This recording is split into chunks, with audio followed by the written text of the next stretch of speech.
안녕하십니까. 전자조달 시스템의 2회 2주차 1차 시 공공조달에서 조달 시스템의 역할에 대한 내용을 가지고 강의를 진행하도록 하겠습니다. 이번 차시에서는 학습 목표로 공공조달에서 시스템의 역할인데요. 3대 원칙, 싱글 윈도우, 원스톱 서비스, 그리고 업무 개선 효과로 그 역할을 조금 정리해 보았습니다. 학습 목표로는 일단 공공조달의 3대 원칙이 효율성, 공정성, 투명성을 설명하고 민간과 공공의 관점의 차이를 말할 수 있다.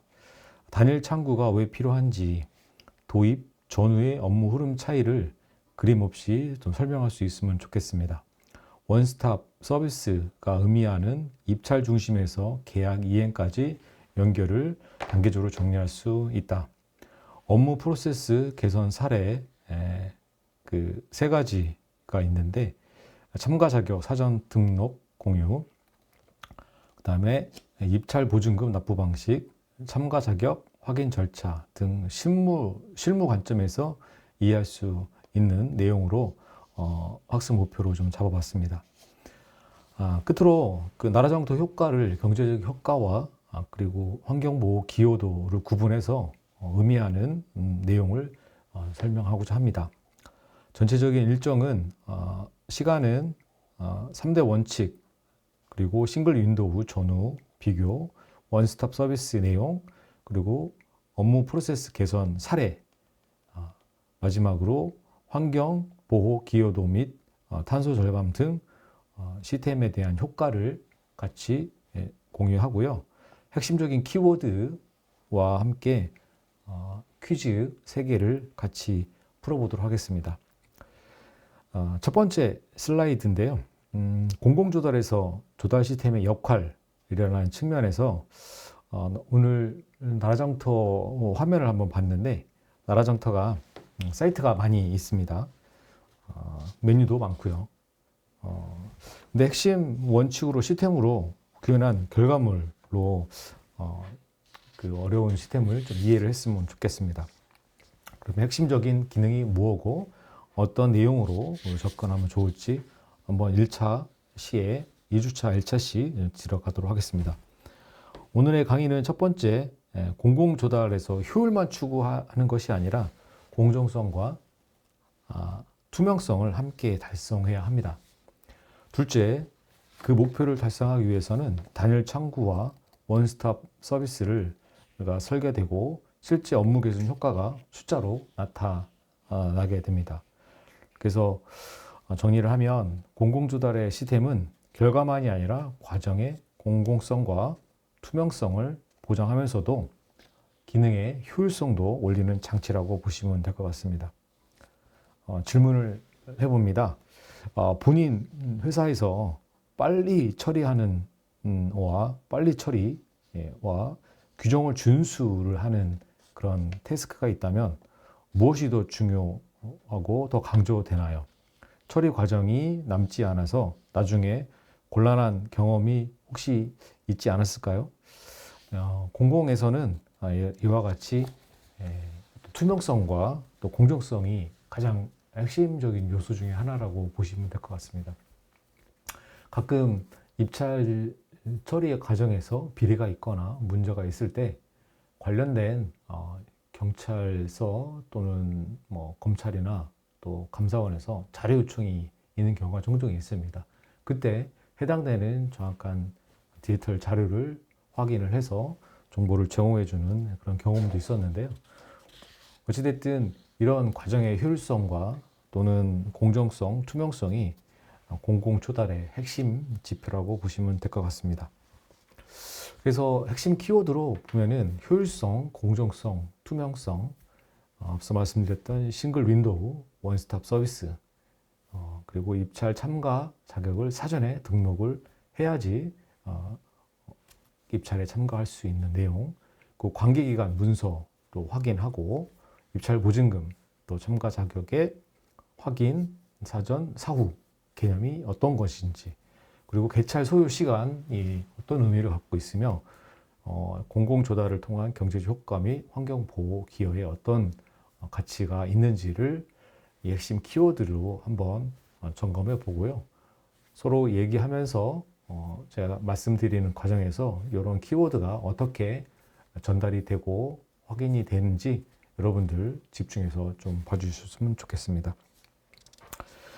먼저 그 3대 원칙을 한번 살펴보도록 하겠습니다.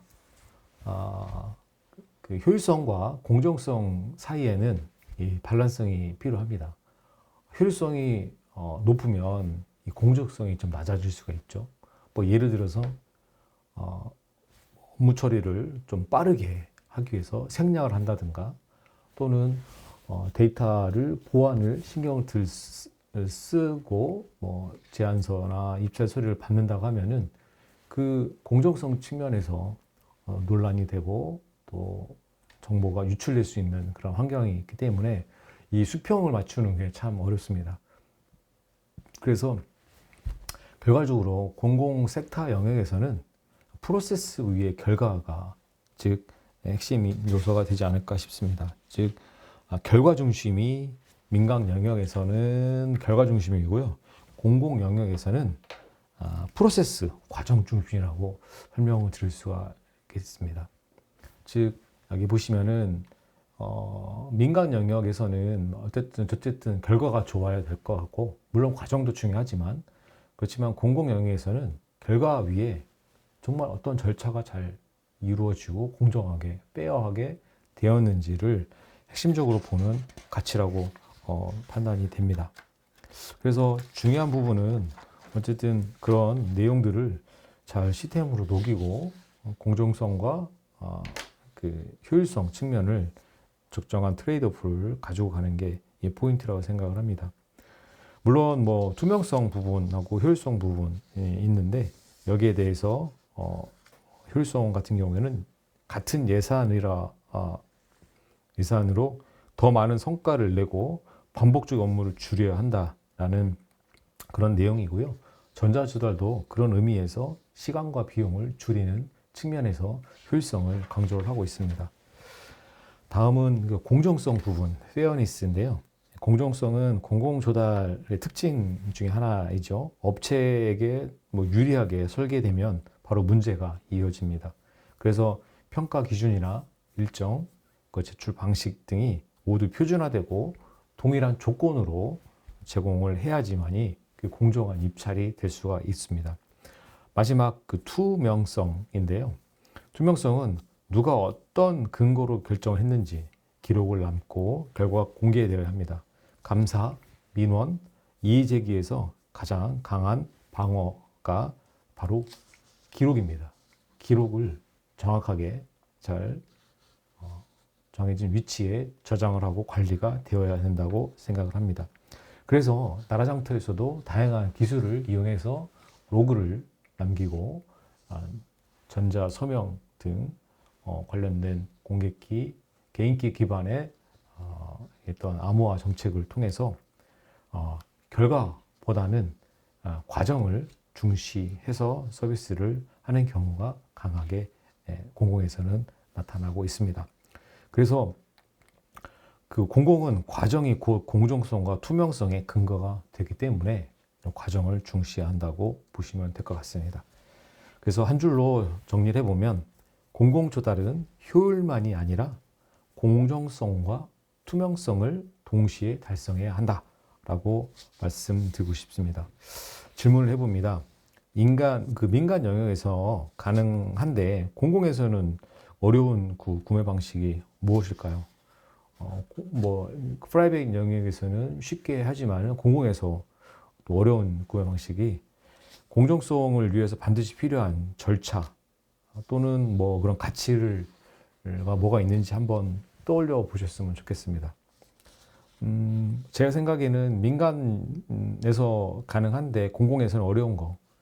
어쨌든 공공성이라고 봅니다. 공정성, 페어니스. 이 부분이 가장 핵심적인 부분이지 않을까 싶습니다. 앞서 말씀드렸던 것처럼. 그리고 공정성을 위해서 반드시 필요한 절차가 한 가지 정도 떠올리다가 보면은 어쨌든 누구나 다 그 과정을 바라보고 공평하게 확인할 수 있는 그런 체계가 필요하다고 생각을 합니다. 그래서 이제 다음 장표에 나올 수 있는 부분이 이 투명성 부분이 중간에 제어를 잘 할 수 있다고 생각을 하고요.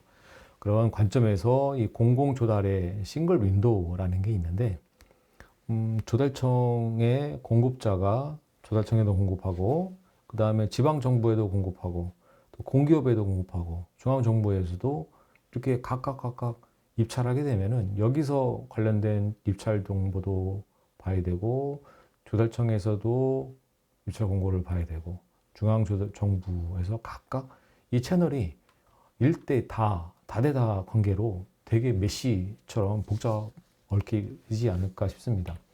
이런 측면에서 나라장터가 중간에 그 역할을 조달을 하고 업체하는 그런 윈도우, 싱글 윈도우 개념으로 보시면 될 것 같고요. 그래서 싱글 윈도우, 단일 창구는 여러 기관을 한 곳으로 모으는 그 이유가 될 것 같아요.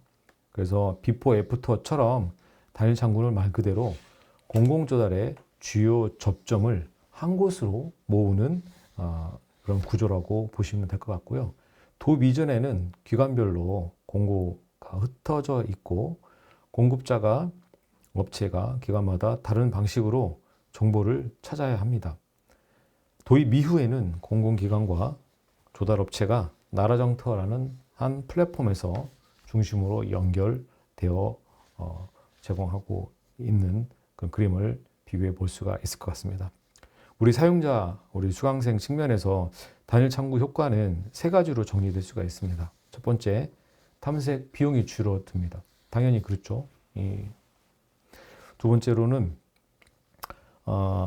그 반복 입력이 줄어듭니다. 똑같은 입찰 참가 자격이라든가 이런 부분들을 각각 입력을 해야 되는데 나라장터에서 등록만 하면은 이거 가지고 입찰에 참가할 수 있는 부분이라 그런 자격 확인을 공유할 수 있기 때문에 좋다라는 내용이고요. 셋째, 기록이 일관되게 남습니다. 기관별로 문서가 흩어지지 않기 때문에 나라장터에서 관련된 입찰 공고와 투찰 정보가 기록이 남아서 관리될 수 있다는 점을 말씀드릴 수가 있고요.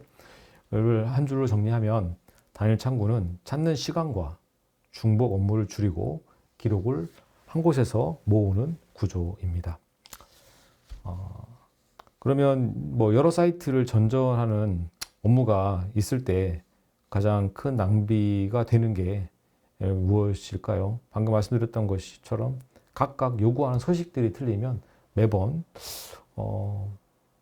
그 제안서라든가 규격을 또 준비를 해야 되고 각각 또 입찰 공고에 대한 형식과 방식이 틀리면 그 나름대로의 또 버전을 여러 개 관리를 해야 되기 때문에 쉽지 않은 과정이라고 생각을 합니다. 그래서 단일 창구가 되면은 비용 또 시간 또 오류 측면에서 줄어들 수 있을 것 같아요. 자, 다음으로는 원스톱 서비스입니다.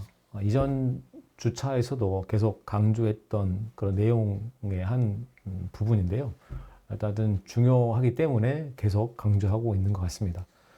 공공기관의 조달업체가 서비스를 할 때 다양한 기관들에서 이런 조달업체의 정보를 주거니 또 확인을 하고 또 다양한 인증기관으로부터 정보를 또 갖고 와야 됩니다. 그리고 공공기관에 그 수집을 해서 제출을 하겠죠. 입찰 정보를. 입찰에 관련된 서류를 각각 중기부에는 뭐 그 직생 증명서, 국세청은 사업자 등록증, 건설협회는 뭐 실적 증명, 신용평가기관에서는 뭐 A 플러스, B 플러스, 뭐 트리플 A 뭐 이런 있고 제품 인증기관에는 CC 인증, GS 인증, 또 NET, NEP 이런 인증 제품이 있죠. 그 인증기관이 마찬가지로 보증기관은 실원 뭐 이런 그 신용보증재단 뭐 이런 기금 쪽에서 이런 보증기관 정보를 취합을 해서 이 공공기관에 납품을 해야 되는데 각각 다 방문 발품을 팔아서 이걸 제공해 주는 그런 흐름으로 보시면 될 것 같은데 문제가 생각해 보면 있겠죠. 각각 떼러 가야 된다는 그런 발품이 좀 필요할 것 같습니다. 근데 나라장터에서는 이런 정보들을 다 한 곳에서 수집을 할 수 있게끔 그 표준 연계 서비스 모듈을 통해서 정보를 갖고 옵니다. 물론 특정한 정보를 입력을 하고 거기에 입찰 관련된 그 담당 그 업체가 동의를 해서 이런 부분들을 본인이 뗄 수가 있다는 그런 측면이 있습니다. 제가 2006년도, 8년도, 9년도쯤에 행정정보 공동위원센터에서 근무를 했는데요. 그때 이런 업무들을 연계해주는 그런 시스템이 이 한우로 민원이라는 그런 플랫폼으로 제공하고 있었던 기억이 나는데 그런 맥락으로 저희들도 그걸 이용을 해서 각각 기관에서 사용하던 채널을 API나 표준 연계 모듈을 통해서 데이터를 우리 한 곳에서 수집을 해서 수집을 가지고 한 방에 계약부터 입찰 공고부터 계약 원스톱 서비스 형태로 쭉 이어질 수 있다라는 그런 관점이고요. 여기서 표현하는 거는 많은 서류들을 한 곳에서 그 심리스하게 다양하게 한 방에 떼고 그 입찰 행위에 직접 활용할 수 있고 그리고 그 입찰 공고부터 제출, 그다음에 계약, 그다음에 뭐 계약서, 보증, 검사, 나중에 자금 이체, 현금 수령까지 하나의 흐름으로 쭉 이어지는 그 일련의 시계열적인 측면에서 이 시스템을 통해서 서비스를 하고 있다. 물론 원스톱 서비스라는 측면에서는 하나로 필요한 요구사항을 클릭을 하면 다양한 기관에서 자료를 수집을 해서 이걸 제출을 한다는 측면의 원스톱도 이해할 수 있을 것 같고요. 한 시스템을 통해서 계약부터 입찰부터 계약 그 이후 단계까지 그 플랫폼 안에서 돌아간다라는 그런 내용으로 보시면 될 것 같습니다.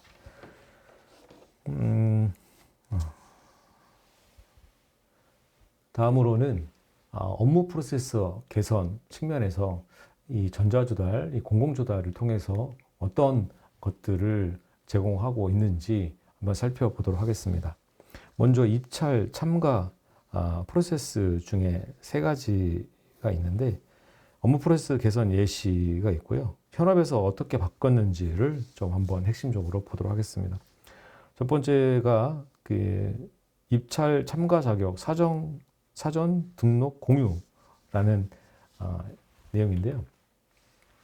입찰 참가 요건의 증명은 관계기관에서 발행한 문서에 의해 증명을 해야 합니다. 아까 보셨던 사업자 등록증부터 그다음에 신인도 평가 등 적격 심사를 하려면 이런 부분들이 필요하겠죠. 그런 내용에 대한 부분이 실시간으로 정보를 공유하고 업데이트하고 범정부적 활용을 해야 한다는 측면에서 필요할 것 같습니다. 근데 입찰마다 제출을 하면 시간이 오래 걸리겠죠. 그래서 미리 경쟁 입찰 자격을 등록을 하고 그 등록으로 자격을 증명할 수 있으면 좋을 것 같습니다. 그러니까 미리 등록을 해서 입찰을 할 때 그냥 그 활용을 하는 부분인 거죠. 그래서 그때마다 자격 조건을 때려 다니면은 시간도 많이 들고 또 비용도 많이 들겠죠. 사회적 비용이. 그래서 미리 경쟁 참가 자격을 등록하게 하고 그 등록으로 자격을 증명할 수 있게 하는 것입니다. 나라장터에 미리 등록하면 중앙기관 관서에서 등록한 것으로 보고 그 내용을 제시를 할 수가 있을 것 같습니다. 그래서 이제 그렇게 편의성을 제공하지만 전제 조건이 충족되어야 되는데 바로 정보 공유, 인포메이션 쉐어링이고요. 그리고 이게 업데이트가 너무 늦게 되면은 그 최신성을 반영하지는 않겠죠. 그래서 리얼 타임 업데이트가 필요합니다. 그리고 이런 부분들은 범정부적으로 활용할 수 있는 체계가 갖춰지게 되겠죠. 그래서 입찰 참가 자격의 어떤 기준이 요건이 뭐 그 기간이 정해져 있는 경우도 있잖아요. 이제 그런 경우에 해당돼서 뭐 여권 만료가 되면은 문자가 날아가듯이 뭐 이런 서비스도 이제 필요한 시점이 아닌가 싶고요. 그래서 최신 정보를 공유를 하고 범정부적으로 활용할 수 있는 그런 구조가 돼야 된다는 내용이고요. 그래서 나라장터에서는 미리 경쟁 입찰 참가 자격을 등록을 해서 등록은 다만 조건이 정보가 공유되고 그리고 리얼타임으로 업데이트되고 범정부로 활용할 수 있는, 그래서 다른 기관, 정부 기관에서도 이거를 이제 자체 조달을 할 때에 입찰 참가 자격을 등록하면은 그 자격이 있는 걸로 보고 이거를 접수하는 그런 메커니즘으로 보시면은 될 것 같습니다. 다음으로는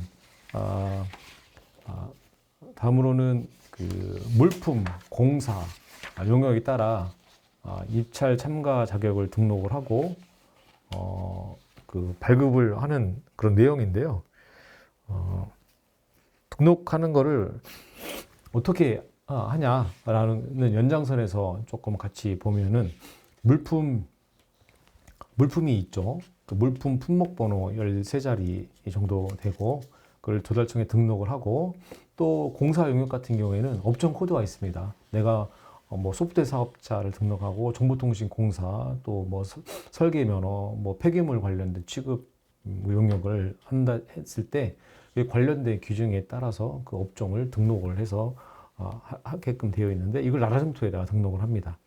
그래서 조달업체가 사전 등록을 하고, 그리고 구매기관이 입찰 공고를 통해서 관련된 사전 등록을 활용할 수 있는 구조로 이해하시면 될 것 같습니다. 여기 보시면은 업종 등록에 필요한 관계기관, 발행 문서, 또 사업자 등록증, 또 사업자, 그리고 뭐 제조 능력 확인, 인증 등급 등을 하는데, 여기 보시면 국가 종합 전자조달 입찰 참가 등록 규정이 있는데요. 여기에서 여러분들 확인할 수가 있을 것 같습니다. 즉 www.law.go.kr의 이 법제처 사이트에 들어가셔서 행정규칙에서 입찰 참가로 트면은 여러 계약 예규라든가 등등이 뜨는데, 여기 국가 종합 전자조달 시스템 입찰 참가 자격 등록 규정이 있습니다. 여기를 클릭하시면은 관련된 규정을 확인할 수 있고요. 사전 등록을 해서 입찰 참가를 등록을 한다는 내용이 있습니다. 다음은 입찰 보증금 납부 방식 개선입니다. 입찰 보증금 방식 부분인데, 입찰 보증금은 뭐 또는 보증금 제도, 뭐 지급가서들을 대체를 하는 경우가 있는데, 보증금은 공공조달 입찰자의 성실한 이행을 보증하기 위해서 진행하는 제도인데요. 주요 보증금 제도는 입찰 보증금, 그리고 계약 보증금, 뭐 지급 보증금, 하자 보증증권 등이 있습니다. 왜냐하면 먹튀할 수도 있으니까, 괜히 이런 계약의 성실 신의 의무의 규칙에 위반하는 행동을 하면 거기에 대한 페널티로 이 보증금을 뭐 회수를 하는 그런 내용이라고 보시면 될 것 같고요. 그래서 보증금, 입찰 보증금 등의 목적은 낙찰자가 계약 체결을 거부할 경우에 페널티입니다. 그리고 낙찰되지 못한 참여자에게는 그 환수 의무가 발생한다는 내용도 함께 제시되고 있습니다. 그렇죠? 입찰 보증금, 뭐 예를 들어서 저도 개인적으로 뭐 이렇게 입찰에 관련돼서 이제 참여했을 때 보증금을 이렇게 납입을 하고, 만약에 1순위가 돼서 낙찰이 됐는데 그 계약 이행하지 않는 경우에는 그 보증금을 회수를 하거나, 또 2순위, 3순위가 낙찰이 안 됐지만 그 부분은 그 보증금은 환수 의무가 발생한다. 다시 돌려준다는 얘기로 이해하시면 될 것 같습니다. 그래서 계약 체계를 기피할 우려가 있다고 특별히 필요하다고 인정되는 경우에는 모두 지급각서로 대체를 하게끔 최근에는 나라장터에서는 그렇게 바뀌었고요. 전자투찰서에 해당 각서를 포함해서 제출을 받고 있습니다.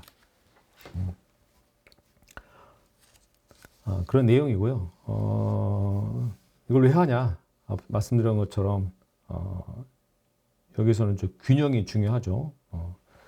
보증금을 어쨌든 실무에서 간소화하면서도 통제력을 유지하는 게 좀 핵심인 것 같습니다. 간소화를 하면서 또 이런 돈을 받고 하는 과정에서 또 불협화음이 있을 수도 있고, 또 어쨌든 그 입찰 행위에 대한 그 성실한 의무를 또 통제할 수 있는 그런 부분도 필요한 영역이라고 생각돼요. 이런 보증금 제도가 생겨났습니다. 그래서 보증금 제도는 리스크를 줄이되 전자화로 그 절차적 부담을 줄이는 방향으로 좀 개선되고 있습니다. 계약 이행의 리스크를 줄이는 방법은 보증금 위에 어떤 것이 있을까요? 방금 말씀드렸던 이 전자투찰서에 각서를 포함하는 방식이 좀 편리할 것 같긴 한데, 어찌됐든 이것도 의무적으로 조금 신인도라든가 이런 것들을 고려해서 또 판단을 해야 되는데, 부정당 제재를 받았거나 이런 경우에는 그 입찰 보증금을 또 납부를 하게끔 그렇게 되어 있는 걸로 알고 있습니다. 다음으로 입찰 참가 자격 확인 절차를 좀 개선을 하는 내용이 좀 설명을 드리면, 입찰 참가 자격을 이제 갖춘 자로 해서 입찰자 그 집행을 할 때 그 확인을 하고 판정을 합니다. 근데 몇만 개 이런 입찰자가 들어오면 그거 한 건 한 건 처리하는데 어떻게 보면 며칠 더 걸릴 수도 있고 몇 주가 걸릴 수도 있을 것 같습니다. 그래서 입찰 시간의 단축 등을 위해서 입찰 종료 후에 확인 판정하는 그런 이용 약관에 있는데요. 원래는 당초는 입찰 공고하고 이 아래 그림처럼 입찰서 접수를 시작을 하고 마감이 되면 참가 자격을 확인합니다. 이 사람이 어떤 참가 자격, 아까 물품 번호를 갖고 있는 그런 공급자냐, 또는 소프트웨어 사업자가 그런 자격이 있느냐, 또는 공사 관련된 시공 능력이 있느냐 등등을 검토를 해서 낙찰자 개찰을 하는데, 그러려면은 일일이 확인을 해야 되잖아요. 그러니까 어려움이 좀 많이 있습니다.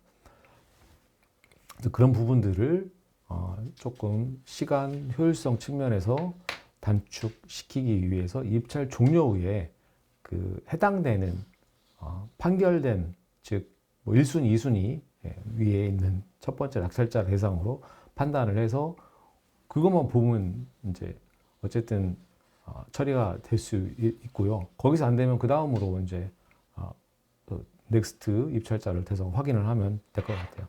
그런 측면에서, 편의성 측면에서 사후 판정 제도가 생겼습니다. 그 관련된 내용은 국가 종합 전자도화 시스템 이용 약관에 있는데요. 딱 한번 보시고 그런 어떤 내용들이 왜 좀 길어지는지 이 화면을 좀 보시면 좋겠습니다. 요거는 이제 예전 화면 같은데요. 어쨌든 입찰 참여자 수가 이게 지금 얼마입니까? 이게 11,696개사가 입찰에 참가를 했습니다. 뭐냐면 전기공사 면허를 갖고 있는 업체가 국내에 엄청나게 많겠죠. 여기에 이제 내용을 보면은 이제 국내 입찰이고, 그 다음에 제한 경쟁이고, 토탈 금액이 1억 2,012억 3,300만 원이네요. 굉장히 큰 공사인 것 같고요. 복수 예가 4개고 15개 중에 4개를 추첨해서 예가를 만들었네요.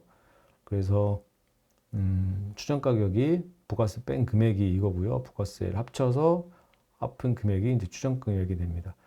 그래서 그런 내용이고요. 여기 보시면은 공급명이 무슨 전기공사 사업이고, 집행관이 이제 석정을 하는 공무원이 진행을 하게 될 것 같습니다. 다만 이제 개찰 결과상의 적격 점수 미달 그리고 순 미달에서는 심사대에서 제외한다라고 되어 있고요. 가격에 대한 측면으로 보시면 될 것 같습니다. 그래서 사후 판정 과정에서 부적격 처리자는 투찰률을 표시하지 않는다라는 내용인데 이제 가격은 만족하지만 자격 조건이 안 되면 그렇다는 내용으로 보시면 될 것 같습니다. 근데 이제 이 11,696개 회사의 서류를 확인하려면 엄청난 오래의 시간이 걸리겠죠. 그래서 투찰률 대비 이제 최저가로 되어 있는 투찰률을 기반으로 일단은 대상이 된 내용이고요. 투찰 일시가 있네요. 내용은 똑같은데 가격에서 조금 차이가 나는 것 같습니다. 그래서 여기가 조금 더 적네요. 국가에 유리한 자가 가격을 이제 낮게 쓴 사람이 될 것 같아요. 근데 이제 보시면 이 11,696개를 평가를 해야 되는데 개찰 시간이 11시입니다. 그리고 마감 시간이 1시간, 3시간 35분이 지연이 돼서 진행했는데, 물론 이 과정에서 이걸 다 까볼 수는 없고요. 뭐 여기저기 하다가 이렇게 개찰이 좀 늦어졌는데, 어쨌든 이 업체가 자격 조건이 맞는지를 판단을 하고, 그리고 관련된 서류 등을 검토를 해서 개찰을 한 것 같습니다. 어쨌든 이렇게 시간이 오래 걸린다라는 내용으로 보시면 될 것 같아요. 그래서 관련된 규정을 찾아보니까 그 입찰 참가 자격을 입찰 집행 시 확인하는데 판정을 하거나 입찰 시간의 단축 등을 위해서는 입찰 종료 후 판정할 수 있다라고 되어 있습니다. 이게 국가종합전자도시스템 이용 약관의 입찰 자격 확인 부분의 내용이라고 보시면 될 것 같아요. 자, 다음으로는 단순 절감회 또 나라장터의 정부 정책을 효율적으로 수행하는 수단으로서 기술 혁신, 정책, 환경보호, 또 사회적 지원 정책 등이 있을 것 같습니다. 그래서 우리 자료에서는 뭐 매년 상당한 거래 비용이 절감을 하는 연구 결과도 있었고, 그리고 공공조달 규모가 2000년대 중반 대비 크게 실적도 증가가 되었습니다. 보시면 매년 뭐 민간 영역, 공공 영역에서 거래 비용이 있고요. 왜냐하면 거래하는 비용이 뭐냐면 입찰 참가할 때 오프라인으로 접수하면 왔다 갔다 차비, 교통비 뭐 이런 측면이 있고, 또 뭐 종이로 인쇄를 해서 제출하지 않고 전자적으로 제출하는 그 인쇄 비용이라든가 이런 것도 여기에 포함되어 있다고 보시면 될 것 같습니다. 그래서 이전에는 입찰 서류 접수, 참가자 서류 확인, 검증, 낙찰자 선정에 대한 소요 시간이 30시간 이상 걸렸는데, 좀 전에 보셨던 것처럼 2시간 이내에 어떤 처리가 가능하다라고 보시면 될 것 같고요. 그 리드 타임 감소, 절차가 더 간소해서 공공 영역에서는 아직도 민간 영역 대비 이런 절감을 많이 하고 있는 걸로 연구되고 있습니다.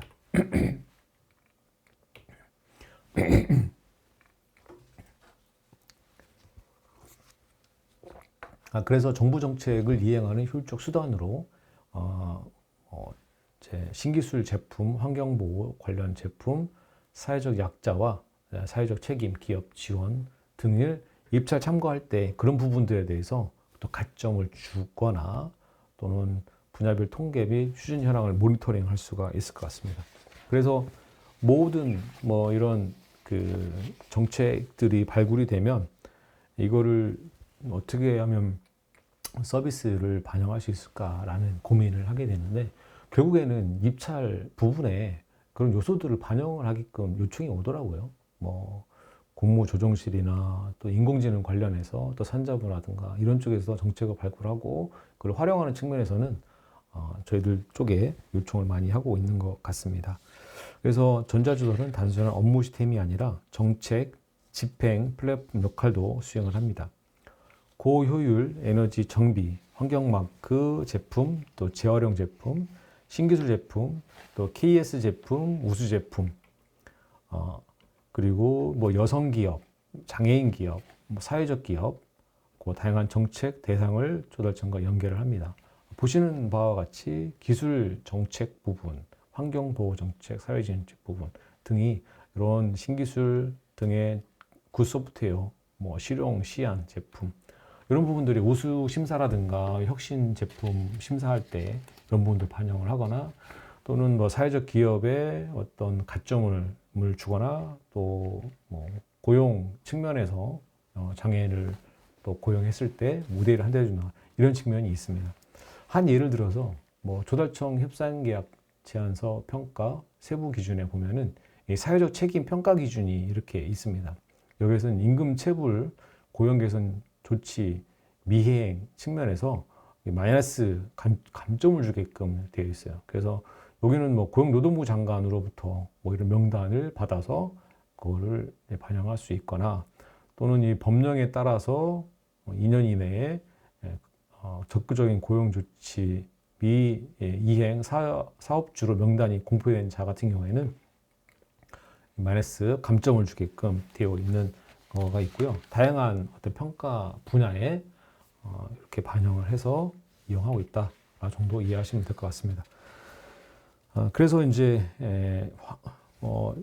이런 정책 구매가 늘어나면 입찰 평가 기준에서 또 중요하게 이제 더 그런 항목들이 늘어날 것 같고요. 또 여러분 회사에서도 이런 정책이 바뀌면 그에 맞게끔 또 준비를 해서 또 제출을 하겠죠. 물론 여기에 이제 뭐 사이드 이펙트도 있습니다. 부작용도 있을 수 있는데 그걸 또 준비하기 위한 또 비용이라든가 이런 것들도 있고 또 뭐 최근에는 정보보호 제품을 가지고 인증한 것들을 우선 구매를 해준다든가 이런 것들 제도도 있는데 뭐 무용론도 많죠. 뭐 정보보호 인증이라는 CSAP를 인증을 받았어도 뭐 이렇게 해킹이 뚫리거나 이런 것들을 기업의 어떤 전략적인 측면에서도 뭐 보증을 해주는 제도가 있지만 결국은 거기에서도 구멍이 있다라고 보여집니다. 그래서 그런 측면에서 도 있지만 어쨌든 나라장터는 비용 절감뿐만 아니라 이런 정책적 목표를 구매와 연결하는 그런 집행 플랫폼이다라는 것을 말씀을 드리고 싶습니다. 다음으로는 그 나라장터 환경보호 측면에서 좀 말씀을 드리고 마무리를 하고자 합니다. 환경보호 측면에서는 어쨌든 방문하게 되면 운전도 해야 되고 또 그 인쇄에 탄소도 들어가고 또 뭐 이런 어떤 측면에서 고민을 많이 할 텐데요. 제가 이제 제안서를 제출하고 평가하는 그 시스템을 또 구축하고 운영을 했는데 이때 예전에는 그 제안서를 들고서 입찰장에 들어가서 제출을 하고 도장을 찍으면서 접수를 하는 그런 시절이 있었습니다. 그런데 그 전자적으로 제안서를 제출을 하게끔 뭐 협상계약 같은 경우에는 계약 예규나 또 지방 예규에서도 그런 부분들을 다 전자적으로 제출하게끔 이렇게 확대를 하고 필요시에는 뭐 우편이나 이런 식으로 제공하게끔 되어 있어서 조달청 협상계 세부 평가 기준에서도 제안서를 전자적으로 제출하게끔 되어 있습니다. 즉 페이퍼 출력 없이 전자적으로 제출하게끔 디지털 전환이 됐다는 측면으로 표현을 하면 그게 바로 경제적 효과, 탄소 배출에 억제하는 효과로 보시면 될 것 같아요. 왔다 갔다 교통비도 줄어들고 탄소도 절감한다는 측면에서 보시면 될 것 같습니다. 그래서 핵심 메시지는 다음과 같을 것 같아요. 첫째로 조달 기관 방문 감소로 탄소 배출이 줄어든다. 그리고 둘째는 페이퍼 없는 업무 처리로 종이 사용과 비용이 감소합니다. 셋째, 이런 효과를 탄소 흡수량 등을 비교해서 설명할 수 있을 것 같습니다. 우리 입장에서 보면 이걸 어떻게 이해하면 되냐면 전자조달은 단순히 편한 게 아니라 실제로 이동과 종이를 줄이는 그런 구조이기 때문에 그 ESG, ESG는 그 Environment, Social, 뭐 Government에서 뭐 디지털 뭐 환경 이런 사회적 환경 부분을 고려해서 이런 경영 활동을 할 수 있다라는 측면으로 이해하시고 조달 업무는 업무 효율뿐만 아니라 이동과 종이를 줄여 환경 성과에도 이루어지고 있다라고 이해하시면 될 것 같습니다. 그래서 보시다시피 협상계약 체결 기준에서도 2023년도에 개정을 했는데 제안서는 그렇죠. 전자조달 시스템 또는 발주기관의 정보 처리 장치를 이용하여 제축하도록 한다. 라고 되어 있습니다. 제안서는 아시다시피 이게 그 파일이잖아요. 파일에 인쇄된 보이죠. 그거를 PDF 형태로 제공한다. 라는 내용으로 보시면 될 것 같습니다. 그래서 이번 차수를 정리를 하고자 하는데요. 그 핵심 키워드는 효율성, 공정성, 투명성에 있습니다. 한 번 더 검토를 하고 마무리하도록 하겠습니다. 효율성은 동일한 구매를 더 빠르고 적은 비용으로 처리하는 내용인데요. 죄송합니다. 그 동일한 구매를 더 빠르고 적은 비용으로 처리하는 그런 효율성입니다. 아까 말씀드렸던 제안서 제출도 온라인으로 제출하는 게 효율성 측면인 거죠. 그리고 공정성은 누구나 같은 조건으로 경쟁하도록 하는 절차를 설계하는 겁니다. 평가 항목이라든가 마감 시간 등 계속 강조하고 있는데 투명성 부분은 감사라든가 민원 대응이 필요할 때 그런 기록으로 남겨서 그 기록을 확인해 줄 수가 있습니다. 자, 싱글 윈도우입니다. 여러 기관의 공고를 한 곳에 찾고 참여하는 그런 컨셉으로 이해하시고 다양한 수요기관과 조달업체가 나라장터를 통해서 접근하고 계약하고 관리한다.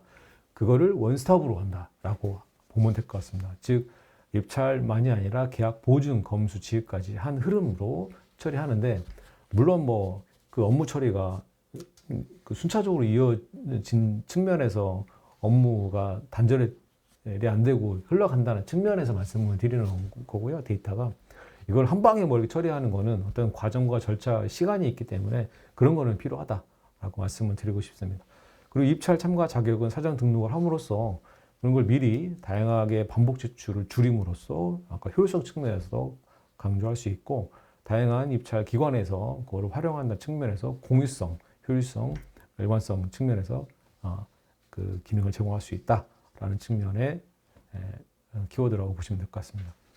그리고 관계기관 문서 확인이 가능합니다. 업종 등록, 법인, 사업자 뭐 이런 것 등 검증이 필요할 때는 신뢰성이 필요하죠. 근데 그 기관에서 이게 현실 데이터가 업데이트가 된 거냐라고 그런 부분들도 검증을 할 수 있는 기관 대 기관의 연계가 또 가능할 것 같습니다. 그리고 계약은 입찰은 또 성실 신의의 입장에서 이거를 추진하기 때문에 자기가 도의적으로 이거를 포기하거나 이렇게 하면은 입찰 질서가 문란해지기 때문에 낙찰자가 계약을 회피하는 리스크를 줄여 할 수 있도록 입찰 보증금 제도를 갖고 있습니다. 물론 그 편의성을 통해서 지급 각서를 통해서 나라장터에서는 하고 있는데 일부 부정당 제재라든가 이런 신인도가 낮은 경우에는 별도로 받도록 되어 있습니다. 한편 뭐 신용보증재단이라든가 보증기금이라든가 이런 쪽에서 관련된 그 신인도 정보를 확인을 하고 할 수 있게끔 또 되어 있고 보증증권도 전자적으로 이렇게 받도록 기능이 구현이 되어 있습니다. 그래서 입찰 참가 자격을 뭐 그 입찰 시간이 길어질 수밖에 없는 상황이 있잖아요. 그래서 나라장터의 그 규정에 보면은 미리 이거를 뭐 검토하지 않고 입찰 이후에 확인한다라는 측면으로 또 사전 사후 측면 입찰 참가 자격을 이렇게 체크했던 그 화면도 보셨던 것처럼 그렇게 업무 처리를 하고 있습니다. 개찰 소요 시간은 대량 참여에 의해서 시스템 처리 효율이 이제 중요하기 때문에 방금 전에 했던 키워드가 사후 확인을 통해서 그 소요 시간을 줄이는 효과를 제공합니다. 한편 이 공공조달, 이 전자조달 시스템을 통해서는 거래 비용을 절감하고 업무 시간을 단축을 함으로써 경제 효과가 있고요. 종이 없고 탄소 절감 효과의 측면에서 환경 보호도 그 역할을 할 수 있다라고 키워드로 한번 점검을 다시 해보았습니다. 자, 그 마지막 퀴즈 시간인데요. 공공조달의 3대 원칙 무엇이죠? 자, 2번 효율성, 공정성, 투명성이죠. 공공 조달은 효율성뿐만 아니라 공정성과 투명성도 함께 요구되고 있습니다. 자, 싱글 윈도우 또 나왔는데 어쨌든 이 기관별로 각각 다른 창구를 유지하는 것이다. 싱글? 아니죠. 여러 기관이 또 참여자가 한 창구로 연결해서 그 하나가 바로 싱글 윈도우 개념이라고 보시면 될 것 같고요. 중복과 탐색 비용을 줄이는 거에 포인트라고 보시면 될 것 같습니다. 자, 원스톱 서비스 핵심 의미로 가장 가까운 것은 무엇일까요? 2번 입찰, 계약, 보증, 이행, 지급까지 한 흐름으로 연결하는 것으로 보시면 될 것 같고요. 한편으로는 다양한 기관들에서 그 검증 또는 자격증명을 각각 때려갔던 거를 시스템에서 한 방에 뭐 주민번호라든가 사업자 등록번호 입력을 하면 그 정보를 떼서 한 곳에 확인할 수 있는 그런 정보 공동 이용 체계도 가지고 있다라는 측면에서 원스톱 서비스가 나라정부에서 제공한다라고 보시면 될 것 같습니다. 자, 마지막 2주차 첫 차시 함께 했고요. 내용은 한 번씩 재검토해서 점검하는 시간을 가졌으면 좋겠습니다. 2차 시에서 뵙겠습니다. 감사합니다.